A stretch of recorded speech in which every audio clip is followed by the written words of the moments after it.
Junkertown is dirty, it's crazy, harsh, chaotic, unforgiving, grungy, organic, flawless, carnage, beautiful, awesome. comic relief. Junkertown is the best thing ever. 3 words.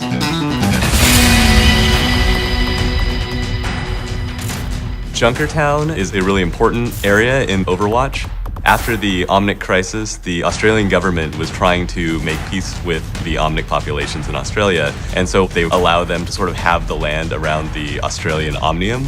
Unfortunately, that would displace the solar farmers and other people who were living out there, which included one Mako Rutledge. You had this group that was sort of misplaced and then fought back against the Omnium, and not only fought back, but did it in whatever ragtag way they could.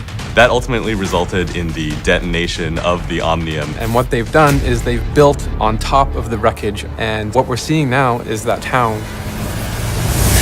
Nowadays, Junkertown is run by a lady called the Queen. She has a really interesting backstory. There is a place called the Scrapyard where they watch gladiatorial combat of people driving mechs, people fighting each other, people fighting Omnics, and that is where the Queen came from. She was a really charismatic and skilled fighter. The Queen is the boss, and all of the Junkers have to be very cautious about what they do in terms of the Queen.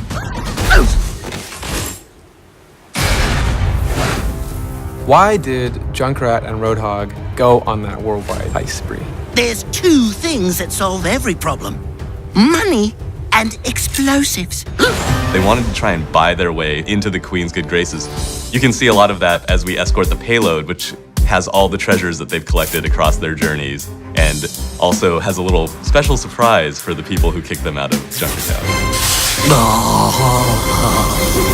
Once we saw Junkertown and we knew Junkrat and Roadhog as characters, we knew that we had to relay that in the sounds. So you'll find a lot of dirty, grungy things that sound loose and broken. We used a lot of levers and pulleys and chains and just old things that are rusty that you'd get tetanus from. We went up to this really old ghost town, and it was so silent there that we were able to get all these little intricate sounds, like even flies landing on the microphone you're able to hear. There's this really cool hand crank that we pitched down a little bit, and then some chain pulleys that go with it. And that's the main basis of the payload that you'll hear as it moves through the streets.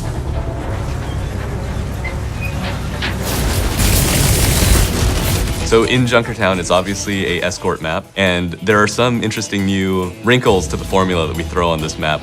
We start in the outskirts of Junkertown at Roadhog's farm. There's a lot of sheet metal and things plastered on the walls to make it feel livable. I feel like the abandoned farm is kind of a nice grounded area of the map, and as you move through this level, you slowly get into this kind of more sci-fi high fantasy parts of the level. The next section I think is my favorite section, which is Junkertown proper. You get to see what life is like in Junkertown. They've got their shops and they've got their tattoos and they've got their car mechanic shops. You've got your wacky bar that's actually in a sewer pipe, which just makes you ask a lot of questions. And then finally we get to the scrapyard where the great battles happen. Powerful champions have come through the ranks and have seized power and fame and glory in Junkertown. And it's going to create a lot of interesting scenarios. You've got the turbine, which is the big fan that's spinning above. And so players can stand on this thing while it rotates. You can put turrets on top of it. But you've also got to pass through that sort of shortcuts, either from the attackers straight to the final point, or from the defenders to the earlier choke in the space. And we feel like this is going to add a really interesting gameplay dynamic. We didn't want Junkertown to just be this hopeless, desolate, impossible place to survive. So we really tried to fulfill that post-apocalyptic fantasy, but also have a certain element to it where you're like, oh, you know what? I would actually eat at that restaurant. We get so much opportunity to focus the story on Overwatch and Talon, but we don't get a lot of opportunity to explore some of these other groups. And I hope that Junkertown is the tip of the iceberg for what's more to come for Junkrat, Roadhog, the Queen, and the Junkers as a whole. Da da da da da da da. Oh